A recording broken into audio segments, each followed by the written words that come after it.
Ladies and gentlemen, I'd like to make a short statement. In the world of royal servants, there are few more controversial figures than Paul Burrell. I think Paul is a fascinating character. As Diana's butler and footman to the Queen, he served the royal family for over 20 years. Only one man in history has ever served and been close to the Queen for 11 years and Princess Diana for 10. But Burrell was no ordinary staff member. He was a former insider who went on trial for theft from his employers and was cleared. Is this what you expected? Of course it is. But who now enjoys a lucrative life of celebrity. Honestly, Paul, isn't it about the money? It is not about the money. But how did the man handpicked by the Queen have such a meteoric rise to fame? How did he secure the trust of Princess Diana? And was he really privy to the royals' greatest secrets? With access to his family, He is very loyal. his supporters, Paul was a keeper of her secrets, there's no doubt about it. and his critics. They watch him, but they don't trust him. We tell the extraordinary story of Paul Burrell, from servant to celebrity.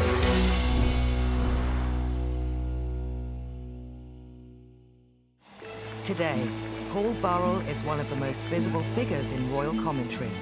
His 10 years as butler to Princess Diana still generate endless fascination and secure numerous TV bookings. I think in Britain, we love a character. He's incredibly colourful, he's very emotive, and of course he offers insight that a lot of people can't necessarily give. Having served as butler to Princess Diana, Paul became a household name, with the public eager to hear every detail of his life as a royal servant. Princess Diana made Paul Burrell famous, but Paul Burrell kept himself in the public eye for many decades and years thereafter. Paul's celebrity status grew through several high-profile TV appearances. But his 21st century life is in stark contrast to his upbringing in the Derbyshire mining town of Grasmere, where he grew up with two younger brothers. The younger of them, Graham, has agreed to share details of their childhood. Well, we were three boys in a terraced house, 2 up, 2 down. Dad worked 7 days a week, 12 hours a day. Mum was always there. We shared a bedroom together. We had bath time together on a Sunday night in Tin Bath. The one thing which I think probably informed him the most was a desire to get on and a desire not to go down the mine. The young Paul found a form of escape from his surroundings in the glamorous world of Hollywood. I remember as a child, there were always a poster up on wall from his film magazine. He'd have a picture of Bette Davis or a picture of Elizabeth Taylor pinned to his bedroom wall as we were children. There was something about Paul that was always being led to a different life. It also says something about the world that he wanted to be a part of. Hollywood sells a fantasy, and royalty also sells a fantasy. Aged 12, Paul Burrell came face to face with a world entirely unlike his own on a family trip to London. We always went to Paris, and we always went to see Busby's. And on this particular time, we were all holding railings, 3 little boys from Derbyshire. And Paul said to Mum and Dad, "One day I'm going to work there." Dad ruffled his hair and said, "Yeah, of course you are, son." I think it was part of his destiny to escape or to live a different life than the one that was laid out for him. Here was a kid who, instead of playing kickabout in the street and getting dirty in the grime and the slag heaps with the other kids, he was rushing home from school to go to the PG Tips box, which back in the day had cards that he would collect of kings and queens. He would read about the monarchy and heritage. After leaving school at 16, Paul studied for a diploma at Catering College. Upon graduating, he worked briefly in hotels on the South Coast until a previous application to the royal household yielded a job offer. In 1976, at just 18, Paul Burrell began work as footman to the Queen. When Paul did actually get the job at Buckingham Palace, it were unreal. We were stood looking at the most famous house in the land, and Paul was working there as 13th footman to Her Majesty the Queen. It gave us a doorway into a world that was so far from where we lived. It were a world of fantasy. It was like living a fairy tale in many ways for him. I think he had to pinch himself from time to time. We used to drive down, go into Buckingham Palace, sit in his bedroom window looking down the Mall, and that was so exciting. It must have been completely and utterly overwhelming to be part of the oldest institution in the country. Even if you're just a small part of that machine, there's a huge amount of integrity and swagger involved in being part of the royal household, particularly if you're ambitious. I mean, that's your foot in the door, that's your leg up. Within 16 months of starting at the palace, he was promoted to personal footman to the Queen. And she'd apparently said, "Who is that young man?" And she'd been told, and she said, "Well, he seems to be very good at what he does. Let's try him out." And I think she was looking for a new footman. So, I mean, she doesn't have very many, and she doesn't have very many men in that close area. But, you know, Paul Burrell, in a very short time, became one of the key male servants in the Queen's life. Once promoted, the Queen tested Paul Burrell with a job very close to her heart. Burrell was thrown in at the deep end. The first thing she said to him was, "Oh, do you like dogs?" And he said, "I love dogs, Your Majesty." "Well, let's see if they like you." But Paul was quite practical. At breakfast that morning, he'd wrapped up a couple of sausages on the breakfast table and wrapped them up in a napkin and tucked them away in his pocket because he thought they might come in useful if he had to sort of placate the corgis. His secret weapon came in very handy because he managed to sort of rush off after the dogs behind some trees and sort of dish out their treats to them. And after that, of course, they wouldn't leave him alone. It weren't until I actually stood in Royal Enclosure at Royal Ascot and seen the carriage drive swoop into Royal Enclosure and saw Paul sat up back at carriage directly behind Queen that it hit me like a ton of bricks that my brother was so close to Her Majesty. As her personal footman and chief corgi walker, Paul Burrell was one of the Queen's top servants. But like all staff members, Paul would have been made very aware of his standing.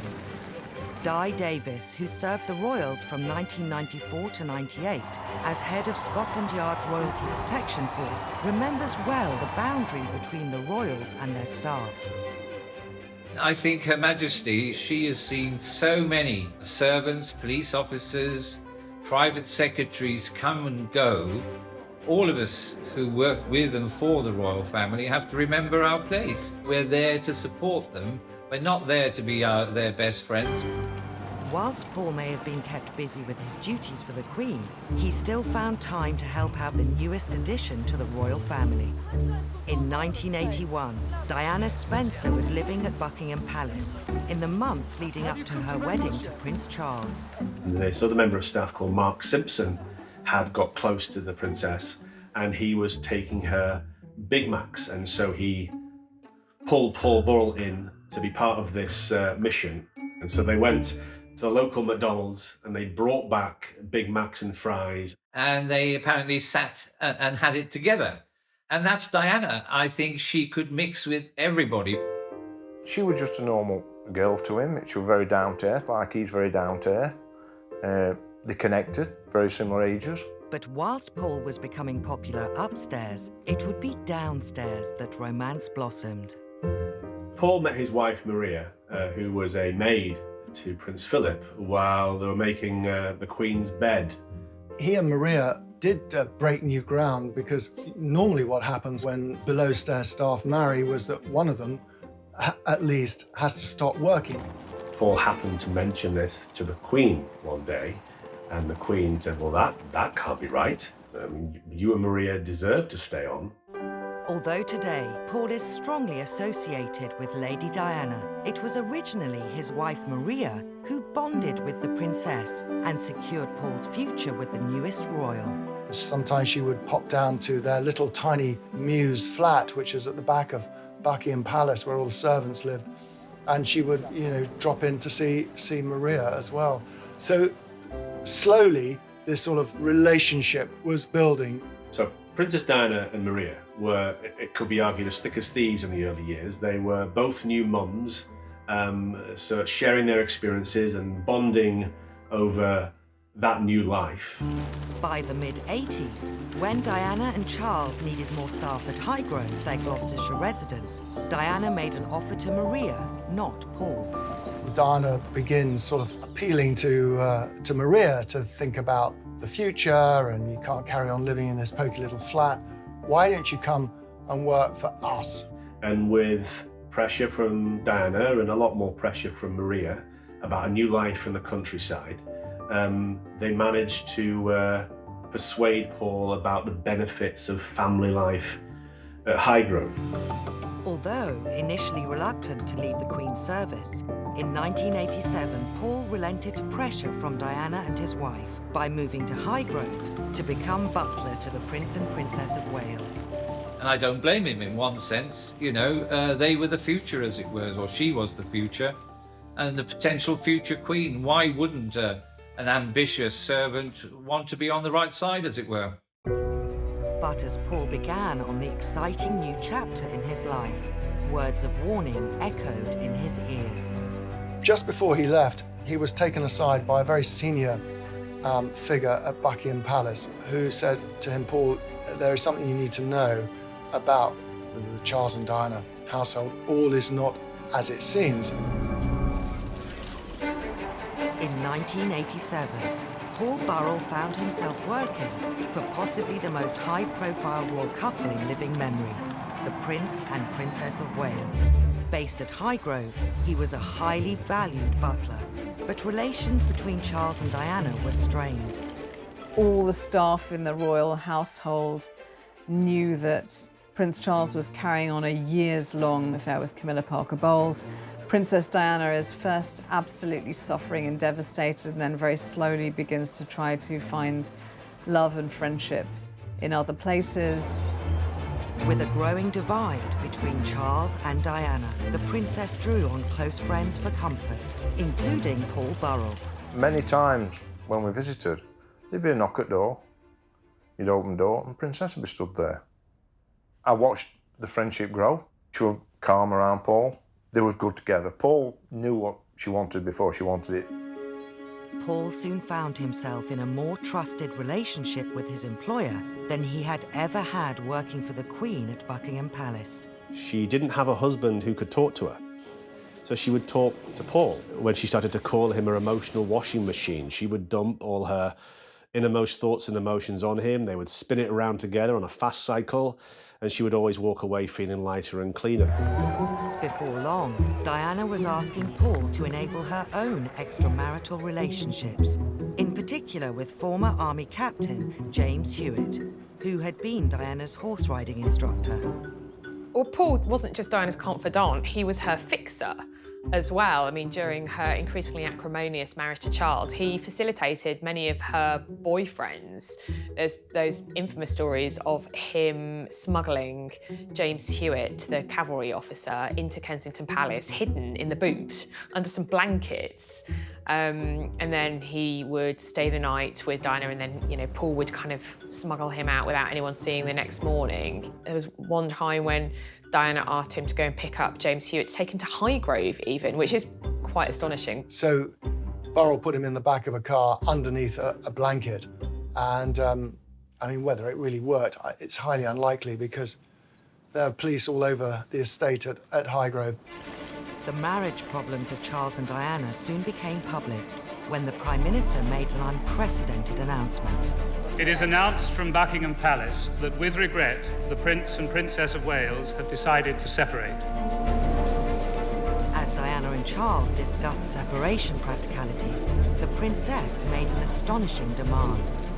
Charles said, well, you know, whatever you want, just take it and go. And she said, well, what I want is, I want Paul. And he said, well, what do you mean, Paul? He's my butler. He's the Highgrove butler. And she said, no, he's going to come and work for me in Kensington Palace. I think there was a bit of a argy-bargy about it. From 1992, Paul Burrell became butler solely to Diana, based out of Kensington Palace. It's interesting to speculate on how that felt for Paul Burrell. Did he feel that he was stepping away from the real heart of the royal family, so away from the Queen, away from Prince Charles, away from the blood heirs of the English monarchy? Or did he feel the opposite, that actually Princess Diana was clearly the superstar, obviously far and away much more charismatic and interesting than any of the other royals? Diana ran her household much more informally than any other royal. The normal hierarchy of servants was ignored, and whoever was closest to Diana personally would rise to the top. She was falling out with people, staff were coming and going. The only sort of constant in it all, at least to me on the outside looking in, seemed to be Paul Burrell. So I guess it just demonstrates that he was very, very good at being charming and knowing exactly what to say and do and how to please Diana. Before long, both Diana's private secretary and her other butler, Harold Brown, left her service. But as their lives became ever more entwined, Diana started to rely on Paul more and more.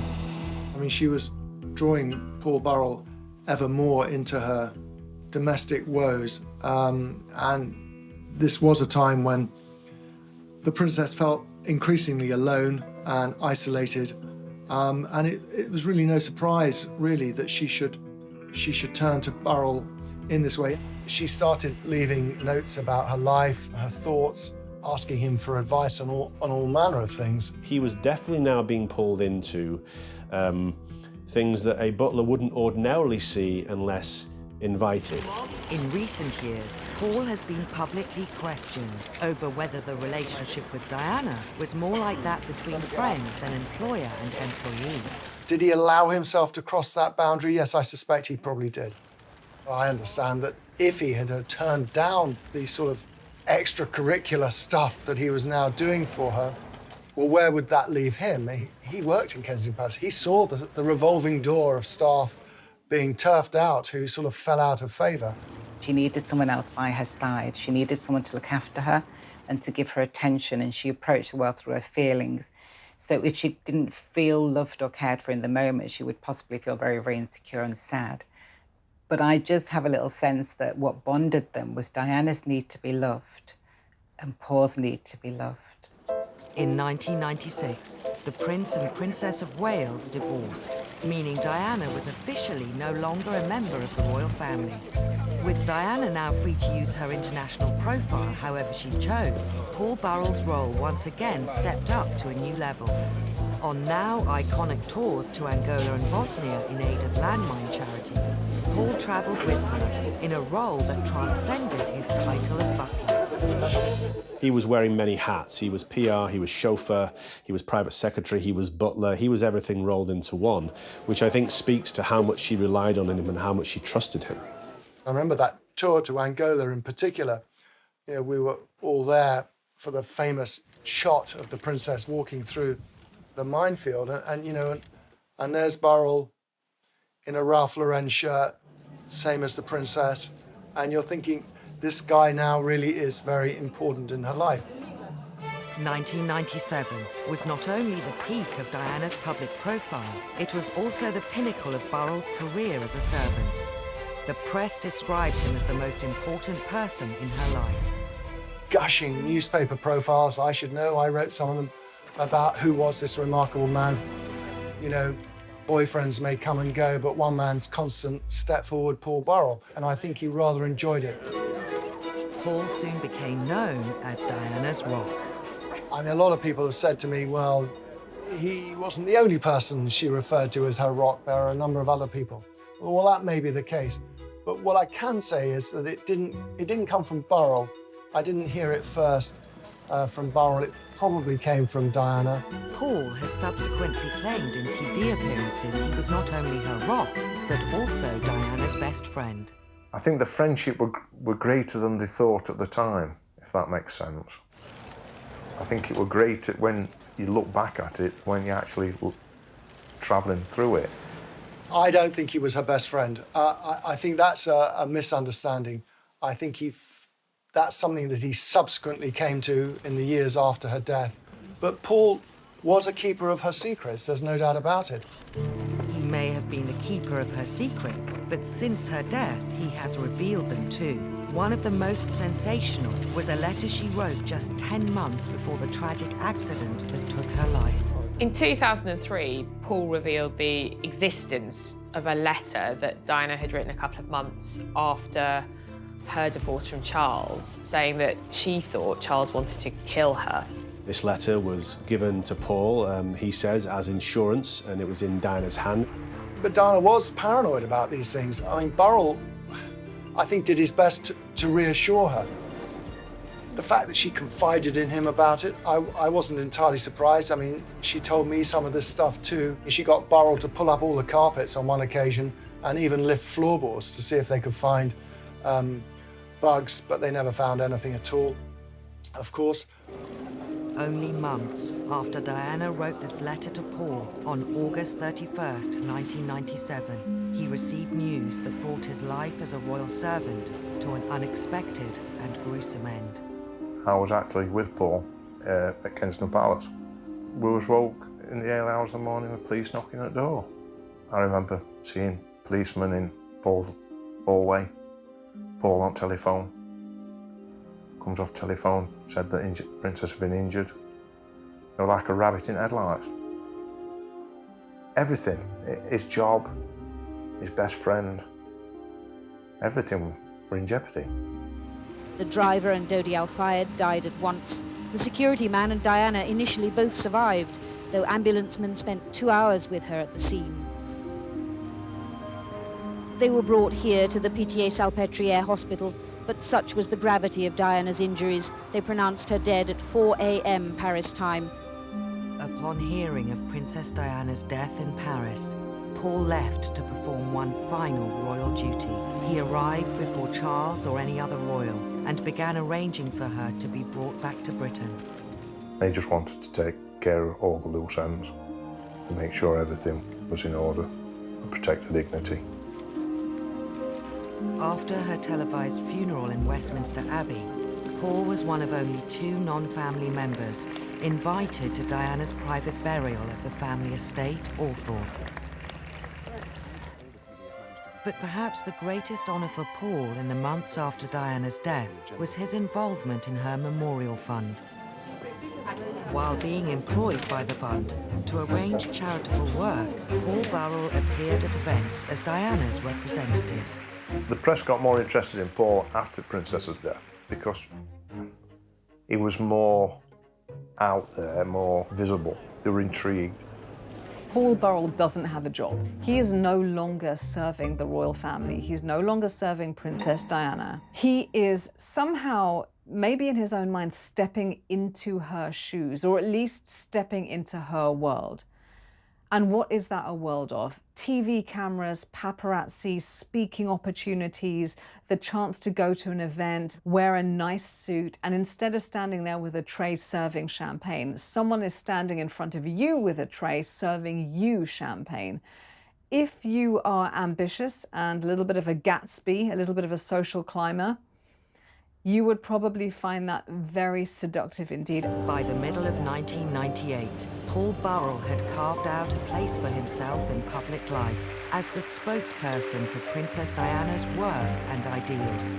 But it wasn't long before his high profile began ruffling feathers. A natural progression for Paul Burrell to be the person to take up the mantle, to carry forth championing the causes embraced by the princess in her lifetime. I think as Paul Burrell's stock rose and his profile increased and he found himself in the middle of the media spotlight as the person closest to Diana, I think that led to a perception that he was enjoying it all a little bit too much, that he's a butler who's getting ideas above his station. And looking out across this room tonight, I feel that her spirit is still alive. There he was at the Memorial Fund ball. He had spent 20-odd years in the shadows, as invisible as servants are meant to be, and he's thrust into the spotlight. It did seem extraordinary. He found it all almost too good to be true. And it seemed it was. In December 1998, Paul was made redundant. Mr. Burrell only had a few words to say. Paul claimed Diana's sister, Lady Sarah McCorkadale, broke the news to him in a London wine bar. To her family, he would always remain a servant, and he was working class. They were aristocracy. And of course, he was increasingly speaking on her behalf. And I think there was a feeling from her family that that was a bit inappropriate. It's human nature to want to better yourself, and I don't feel that that in itself is something we can criticise him for. But the fact that other people around him were disgruntled by it suggests that there was something else going on. And the something else could have been that other people wanted Paul to maintain his position as a staff member, or that other people noticed a grandiosity in Paul and they were fearful about where it might go. I think Paul was devastated. He thought he had done good work for the charities in Princess Diana's name. His departure from the fund once again made Paul front-page news. Paul Burrell, who joined the Prince and Princess of Wales' staff in 1988, drove off to spend Christmas with his family in Cheshire. Paul returned to Cheshire to begin a new life away from the spotlight. I think he felt he owed it to Maria and his sons to turn his back on his celebrity times. Maria wanted some stability. She wanted to be near her family. He did actually try and start a new kind of a life. I think it is too simplistic to say that Paul loved the celebrity. I think he genuinely believed that he was Princess Diana's standard carrier. He was her knight in shining armour, that he was his role to protect her, promote her, because she wasn't here anymore to do so. And so him kind of disappearing into obscurity, I don't think would ever have suited him. The Burrells' peaceful suburban life didn't last long. In January 2001, there was a dawn raid on their home by the Metropolitan Police. When the Serious Crime Squad searched Mr. Burrell's home in Farndon, Cheshire, they took away a number of items. Police found hundreds of items that once belonged to the princess. Reports of designer bags, personal letters, and more than 2,000 photos and negatives. The police were just amazed how much property he had. Some intimate letters from Diana to William, her old school reports. And I think, not unnaturally for the police, they felt, well, why would a butler have this? It was a huge story, but for Paul Burrell, his entire life was turned upside down, and the police built a case which was based on a set of assumptions. The set of assumptions were, broadly, that Burrell had hidden this stuff away, stolen it in those weeks and months after Diana's death. As the executors of Diana's estate, the Spencer family made the final decision to pursue the prosecution. Paul was charged with 3 counts of theft relating to over 300 items. Once it was clear that the Spencers wanted the trial to go ahead come what may, I think Prince Charles's household had to be seen to be working in tandem with the executors and therefore lent their support to the trial. Almost 2 years after the Burrells' house was raided, the trial began at the Old Bailey. Today, he's here at the Old Bailey, charged with stealing from her estate. Paul Burrell was put on trial at the Old Bailey, the highest criminal court in British justice system. It's a really horrible, imposing place where some of the UK's most prolific murderers, rapists have been tried. And here was this royal servant who'd been accused of stealing some effects from the royals that obviously he claimed that he'd been given. It was 3 counts of handling stolen goods. I think he would have been absolutely petrified. Paul's defence claimed he was keeping Diana's belongings for safekeeping, an explanation the prosecution disputed. I mean, it was going to be the trial of the decade. I talked to him many times. He was suicidal at times. He was in a very dangerous place. His view was that when the boys were older, they would want to have this stuff, and they would be grateful to him that he had preserved it. Now, this was a slightly naive view, but it was a view. It was horrendous. It was like a free-for-all. We all went down as a family, show support. And listening to how the court case was being presented. And during that time, he lost all the skin off his hands and off his feet. And that was down to worry. 2 weeks into the trial, and there was a shocking development. Just before Paul was due to take the stand, the Queen made an unprecedented intervention. She claimed to recall a conversation with Paul, during which he had told her he was taking some of Diana's belongings for safekeeping. I knew the princess, and I knew that she was in the habit of giving many of her things away, and no one benefited more than that than Paul Burrell. The case collapsed. He's happy and relieved to have been acquitted on all charges after the terrible ordeal of the last 21 months. I think, at the end of the day, Paul Burrell would have liked his right to reply in court to balance out the accusations and the reputation damage that had taken place over the previous 2 weeks. But ultimately, the Queen stepped in. There was a celebratory lunch with his legal team in Covent Garden, pasta and champagne, to prepare for the journey home to Cheshire. Congratulations. How's it feel? Congratulations. How do you feel? Very happy, thank you. Where's the taxi? After the trial, Paul Burrell once again returned to his home in Cheshire. But this time, it seemed he wasn't ready to settle for a quiet life. Wait and see what people offer me and go forward in a positive way. Notoriety isn't a bad thing in tabloid Britain. These are things that the public really likes. So he was canny enough to know that he may get a few juicy offers, which he did. The Daily Mirror's boasting that it will shed light on the trial with Paul Burrell's exclusive account of the last 22 months. He sold his story to the Mirror, and again, no doubt, thought, well, I've been put through the mill on this issue. What benefits can I bring to my family, to my future career? The establishment have tried to destroy me. What can I do to enhance my situation? Paul's next move saw him thrust into the spotlight once more. He wrote a book, A Royal Duty, claiming to set the story straight. To understand the motivation as to why Paul wrote A Royal Duty, you first have to understand and see what happened to him.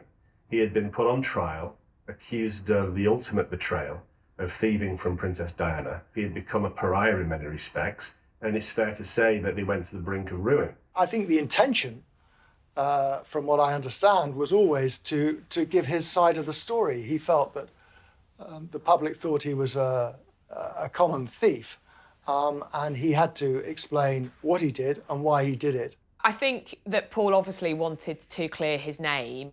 He wanted to make sure that this image that he projected, which frankly I think he does really believe himself as well, that he's the protector of Diana's flame, that he's her saviour, that he will always stand up for her, etc., etc. This book was about making money, and obviously it caused a furore. In the weeks leading up to the book's publication, it was serialised in the Daily Mirror. Piers Morgan, the editor at the time. He'll never betray Diana, he'll never betray the Queen, he's made that very clear. The week before the book was due to be published, there was an unprecedented statement from Princes William and Harry. William tonight finally decided enough was enough. Their press secretary read it out. We cannot believe that Paul, who was entrusted with so much, could abuse his position in such a cold and overt betrayal. It is not only deeply painful for the two of us, but also for everyone else affected. And it would mortify our mother if she were alive today. And if we might say so, we feel we are more able to speak for our mother than Paul. We ask Paul, please, to bring these revelations to an end. William and Harry speaking out about the book added fuel to the fire and generated more interest, because of course people then thought, gosh, what's in it? What's so bad that William and Harry are so upset? Paul responded with his own statement. I am saddened at the statement issued on behalf of Prince William and Prince Harry. Saddened because I know that this book is nothing more than a tribute to their mother. I remember drafting a statement. I remember calling all the producers and news crews to get the 10 o'clock news slot, because we weren't going to allow Buckingham Palace to try and control the narrative that evening by calling the book a cold and overt betrayal. I am convinced that when the princes and everyone else reads this book in its entirety, they will think differently. So we took charge. and Paul delivered a statement.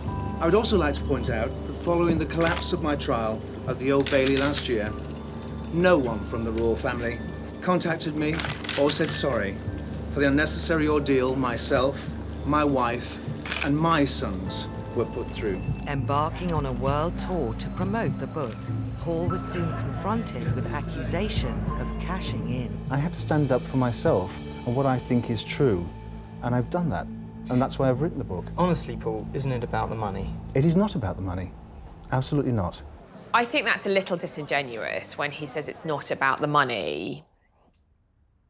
But then, of course, publicly, he can never admit that it's about the money, can he? I mean, how can anyone ever admit that it's about the money?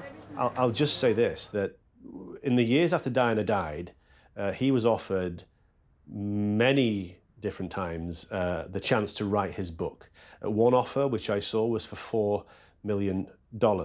He refused it flat and didn't entertain any discussions. And News International offered him a package totaling £2 million.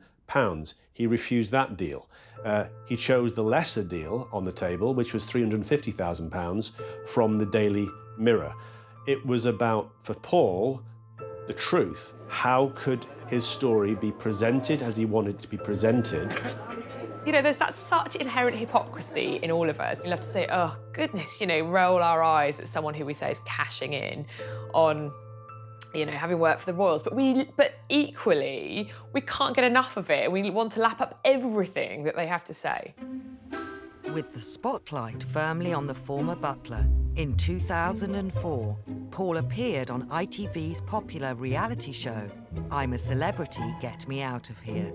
Paul finished the show in second place. And I think he was surprised at how well he did. It was a real kind of role reversal. He'd been kind of public enemy #1, and now suddenly he was the nation's sweetheart. With his popularity on the rise, Paul decided to move his family to America, where he accepted offers to endorse a range of products, from teacups to linen. I do understand why, if you've been in a trial in England and it was very exposing, you get to America where people are going to treat you much better and they're going to treat you like you're famous, without any baggage at all, with a nice little paycheck ticking over. It's seductive. The Americans love British royalty, and they love the kind of Downton Abbey, upstairs, downstairs kind of story. So here was a bona fide servant to the British royal family, best mate of Diana's, and was prepared to talk about it. So the Americans lapped him up.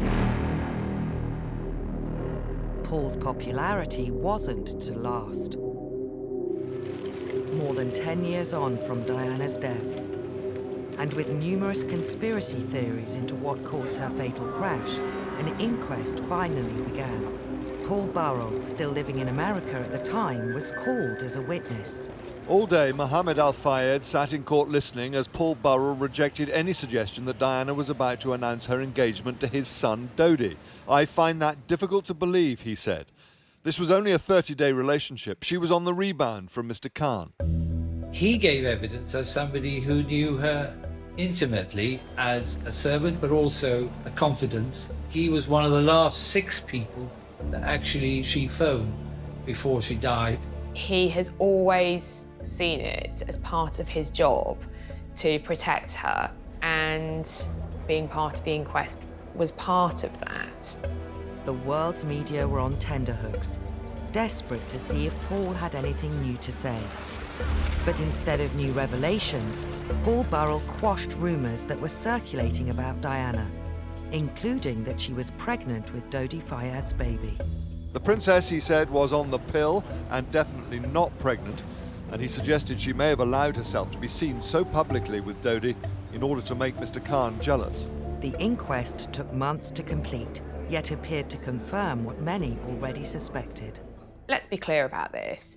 Princess Diana died because a drunk driver was driving her car and was going far too fast in a Paris underground tunnel. And crucially, she wasn't wearing a seatbelt, and neither was Dodi. So those are the very base facts, but I think there was such an emotional outpouring of her untimely death that the facts got lost. With the inquest finished, it wasn't long before Paul Burrell found himself having to face uncomfortable questions again, when he was secretly filmed admitting he didn't tell the whole truth in court.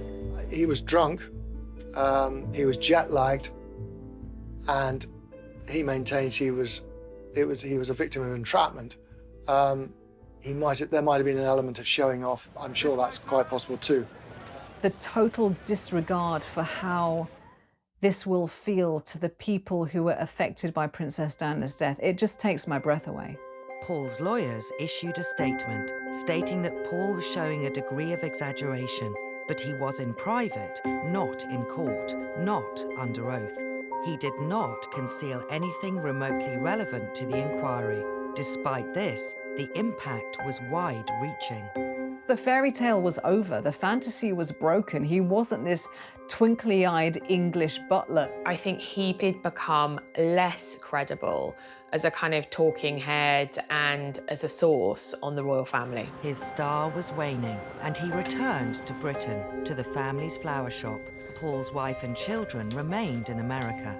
It certainly had a negative effect on views about him. You know, he went from being this rather sort of lovable figure on daytime television to someone who, you know, the public sort of collectively groaned about. In 2017, after years of media speculation over his sexuality, Paul revealed he was gay and planning to marry his partner of 10 years, Graham Cooper. With Paul's private life almost as valuable as Princess Diana's, the Sun newspaper ran the exclusive. Paul wanted a private wedding, and he wanted to come out as a proud gay man privately to the people who know and loved him. We've got to remember, the Sun newspaper chose to out him. So the moment that news breaks, you are immediately out of control of the story. So Paul did a deal to take control of the narrative. As complex as Paul is, it's important to understand and not villainise him every turn, to understand that he also had some very difficult challenges which he had to find ways to overcome. Since his marriage, Paul has sold his flower shop, but still accepts offers to comment on big royal stories. More knowledge and secrets to tell about Princess Diana and indeed the royal family.